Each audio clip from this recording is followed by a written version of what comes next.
Hey guys, I want to show you how to use the 2017 Minnie Winnie. First thing is the coach battery button. Stays on all the time that you're in it. The coach batteries are right here. Those are needed as a catalyst for a lot of things. They do power the coach lights, pilot lights, starter for the generator. They do not power the microwave, TVs, or AC. For those, you have to have the generator on or be plugged into shore power. Also, when you start the generator, make sure AC is off. Helps it to start. To start, that's right here. You just hold it down. Sounds like a lawnmower.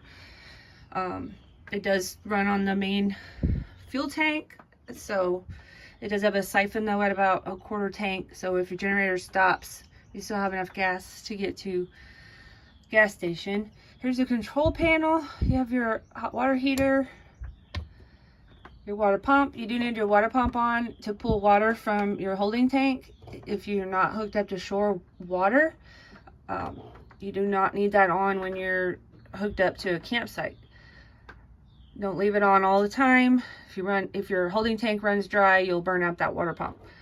This is the levels. You can see the black water tank's empty. That's just your toilet water. The gray water tank is empty. That's the shower and sink waste. Freshwater tank is full right now. Liquid propane gas is full right now. And the coach batteries are fully charged. Those are charged with the engine. So you don't need to worry about those unless you're sitting for a really long time dry camping. This holding tank heater is just for when it's really cold outside and you need to keep your belly warm, the belly of the RV warm, not your belly, because your holding tank might freeze since it's on the outside underneath the RV. This is basically it's like a little bit bigger than a king bunk.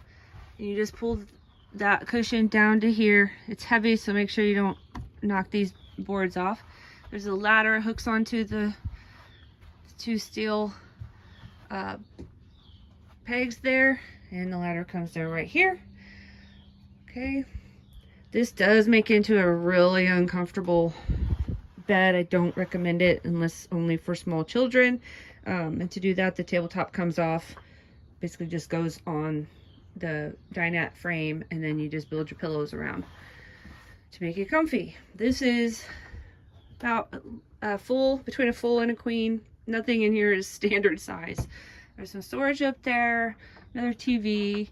There's a DVD player over there. There's movies up here.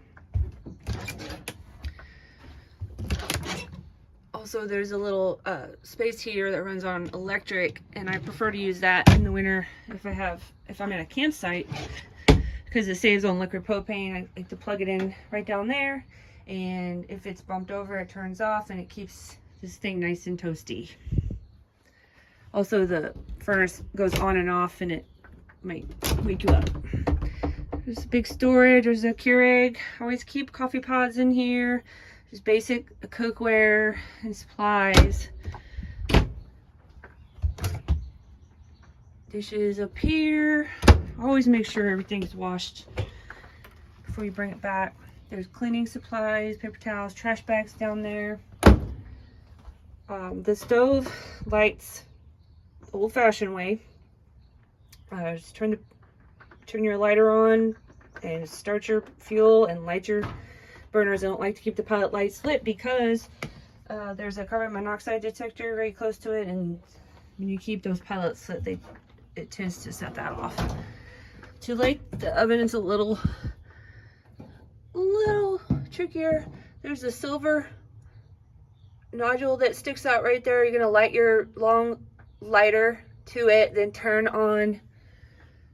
this knob to light, hold it down 3 seconds.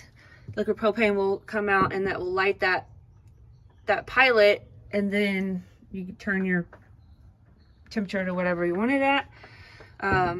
Make sure that pilot light's out before you travel, or stay closed up in here because the carbon monoxide detector will set it off. The fridge, I always set it to auto. Like right now it'll start on liquid propane, and it will cool.